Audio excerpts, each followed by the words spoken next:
Welcome to Luca and Miguel. Enjoy the video. In this video, I will show how to make pesto sauce and store it only way. Start by toasting 1/4 cup pine nuts and washing 2 cups basil leaves, dry thoroughly before blending. Use 1/2 cup grated Parmesan, 1/2 cup olive oil, 2 cloves garlic, and salt to taste. Pulse ingredients in a food processor until coarse, then add oil slowly to emulsify.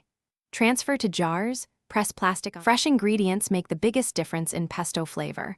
Prioritize basil and good olive oil.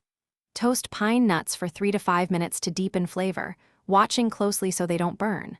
Pulse ingredients in a food processor rather than blending continuously to preserve texture. Taste and adjust salt and cheese, then thin with a tablespoon of oil if too thick and refrigerate. To store pesto in the fridge, press plastic wrap directly on the surface to prevent oxidation, then seal tight. Refrigerated pesto keeps for about 1 week. Frozen pesto lasts up to 6 months, preferably in ice cube trays for portioning. Thaw in the fridge and stir to reincorporate oil.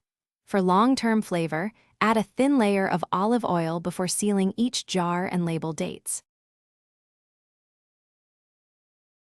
Thanks for watching and please subscribe. It's the best investment you'll ever make.